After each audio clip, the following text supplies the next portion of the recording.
Swastiastu, saya Jocelyn Kici Subroto dengan NIM 25095111127. Pada hari ini saya akan membuat video tentang case-based learning mengenai identifikasi penyakit ayam dan uji sensitivitas antibiotik. Pada praktikum case-based learning kali ini, saya melakukan identifikasi penyebab penyakit pada ayam petelur serta menentukan antibiotik yang paling efektif melalui uji sensitivitas. Kasus ini berasal dari peternakan ayam petelur strain Lohmann Brown dengan populasi 5.000 ekor. Berdasarkan anamnesis yang saya peroleh dari pemilik peternakan, sejak 5 hari terakhir, ayam mengalami penurunan nafsu makan yang signifikan, dengan sisa pakan mencapai 25% hingga 30%. Produksi telur juga mengalami penurunan drastis dari 92% menjadi 78% dalam waktu 4 hari. Morbiditas diperkirakan mencapai 15% dan mortalitas sekitar 2%, dengan jumlah kematian mencapai 100 ekor dalam 3 hari terakhir. Pemilik juga melaporkan adanya suara ngorok pada malam hari serta kondisi liter yang basah akibat kebocoran instalasi minum. Pada pemeriksaan fisik klinis ditemukan ayam tampak lesuh, bulu berdiri, dan kepala menyusup ke dalam sayap. Terdapat dispenia dengan tipe pernafasan abdomen disertai suara rales basah dan suara ngorok saat ekspirasi. Daerah sekitar anus tampak kotor oleh feses putih, kehijauan hingga kekuningan. Piel dan jengger tampak pucat dengan sedikit sianosis di bagian ujung. Suhu ayam mencapai 42,8 derajat Celcius yang menunjukkan kondisi demam. Berdasarkan gejala klinis yang saya amati, diduga terdapat infeksi tipe bakteri pada sistem respirasi maupun sistem pencernaan ayam. Pada tahap pertama dilakukan persiapan alat dan bahan untuk isolasi dan identifikasi bakteri. Alat yang digunakan meliputi OC, Bunsen, inkubator, cawan Petri, telebung reaksi, pipet, objek gelas, kapas steril, dan jangka sorong zona lambat.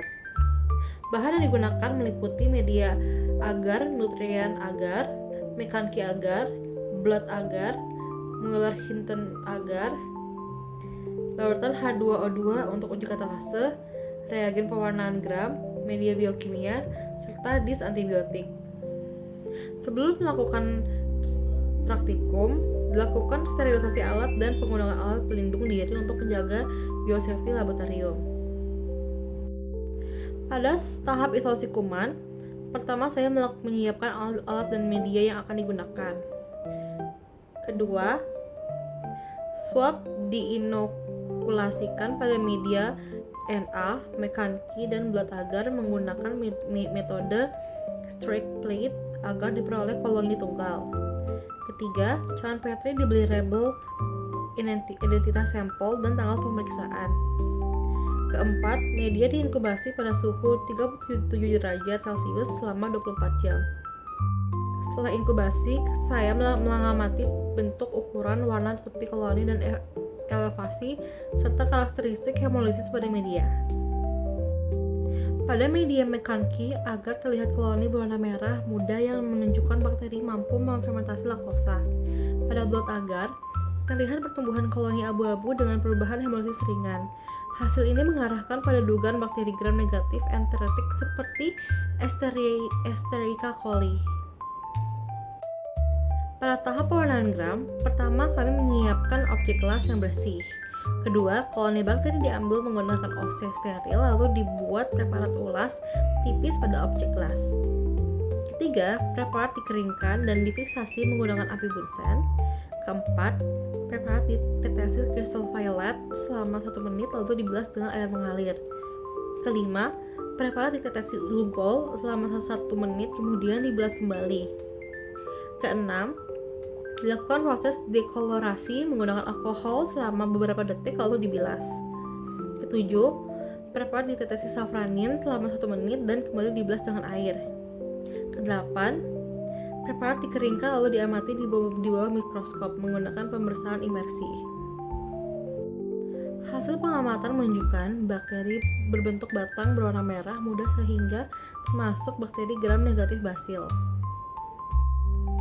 Pada uji katalase, Pertama, kami menyiapkan objek kelas steril. Kedua, satu koloni bakteri diambil secara aseptis lalu diletakkan pada objek kelas. Ketiga, ditetesi larutan hidrogen peroksida atau H2O2 sebanyak 1-2 tetes. Keempat, diamati ada atau tidaknya gelembung udara yang terbentuk. Terbentuknya gelembung udara menunjukkan hasil katalase positif. Hasil gram negatif basil dan katalase positif mendukung dugaan bakteri Escherichia coli. Pada tahap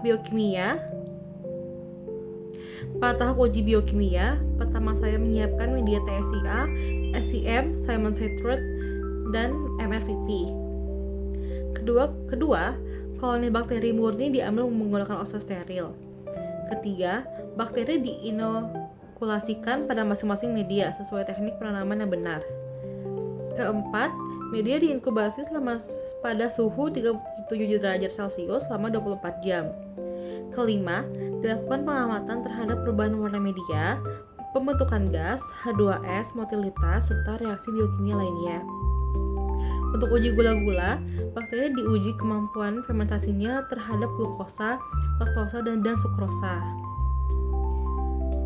Namun pada percobaan ini, hasil dari kelompok saya tidak menghasilkan hasil yang diinginkan karena rusak akibat kelalaian orang lain.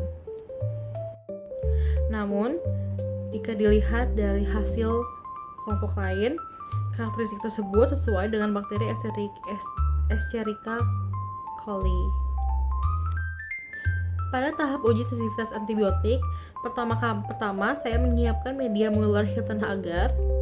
Kedua, koloni bakteri murni disuspensikan ke dalam larutan NaCl fisiologis hingga mencapai standar Macfarlane 0,5. Ketiga, cotton swab steril dicelupkan ke dalam suspensi bakteri lalu diinokasikan secara merata pada permukaan media Mueller-Hilton agar.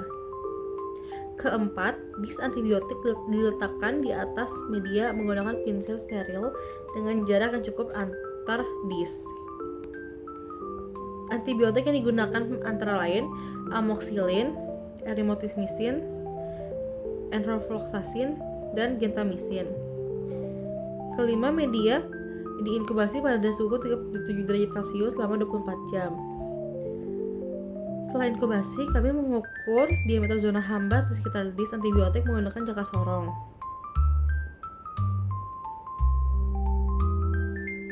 Dan dari hasil, terlihat antibiotik yang resisten adalah antibiotik yang resisten terhadap E. coli. Berdasarkan anamnesis, gejala klinis, hasil isolasi, pewarnaan gram, dan uji katalase dan uji biokimia, kasus ini didiagnosis sebagai kolibasilosis yang disebabkan oleh bakteri Escherichia coli. Faktor predisposisi yang mendukung terjadinya penyakit adalah liter yang basah, sanitasi kandang yang buruk, serta tingginya kelembapan kandang.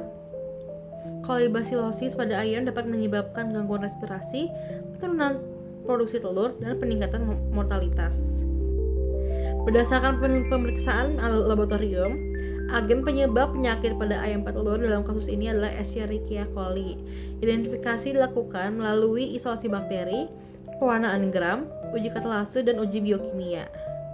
Uji sensitivitas menunjukkan antibiotik yang paling efektif adalah gentamicin.